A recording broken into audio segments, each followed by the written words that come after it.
This is New York's Country 94.7.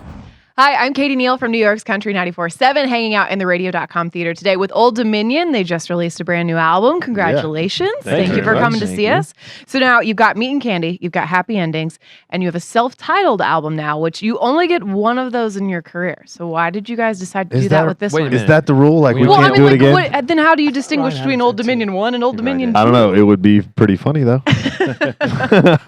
So was there a reason for that? Or what was there thought behind it? Or was it like, just call it Old Dominion? It's kind of both of What those was those? things. No, I mean, I think, we definitely had a running list of titles, and one that we even sort of settled on. But then as it got closer to like actually make that decision, it just seemed like the most appropriate thing to do with this album was to self-title it, just because of how comfortable we are as a band right now and this music that we made. It's different than the music we've made in the past, but sort of the same. But it was just, we're very proud of it, and we thought the best thing to do is just simply call it Old Dominion. Awesome. What do you guys feel like is the biggest change then between albums 1 and 2 to this one? The time, really, that we had to make it, I would say, right? Yeah. I think we didn't feel so pressured to hurry up and record a bunch of catchy radio ditties. We had time to really dive in and make sure every sound was right, every song was right. So I think the depth of the songwriting really shows.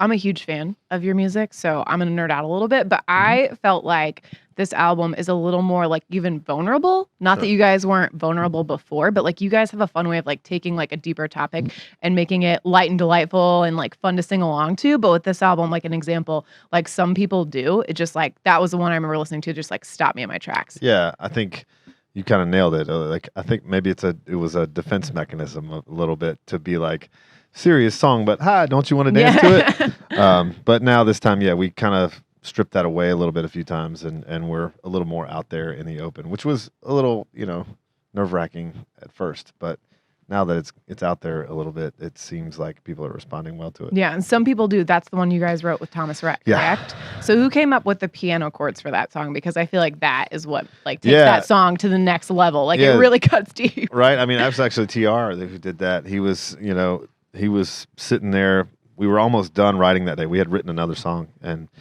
we were getting ready to leave, and that title came up, and he sat down and just hit this like super sad like piano thing, and so from the get-go, he set the tone with that one.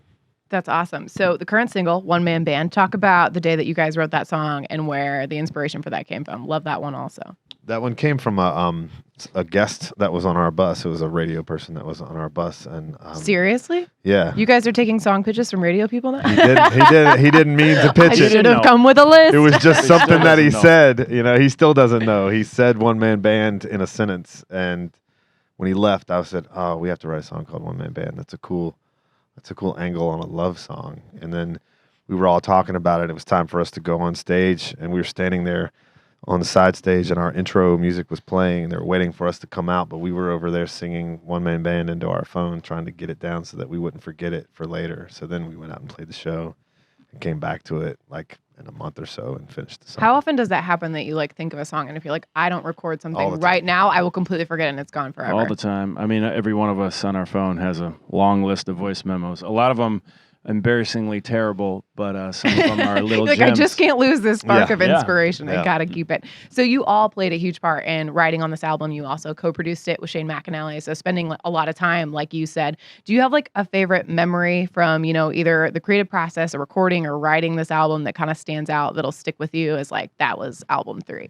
Yeah, what started this album in the first place, we booked a studio with the intention of just seeing if we could write a song and record it all in the same day. We didn't know what was going to happen, and we had never done that before, and it was a little nerve-wracking, but the song we wrote that day was Make It Sweet. Which we love. Yeah, we wrote it and recorded it, and we could have never foreseen that it was going to become, a big hit the way it was. So that was a pretty special memory. What song do you guys feel like off of the album has surprised you, like the fan reaction the most, that maybe you weren't expecting?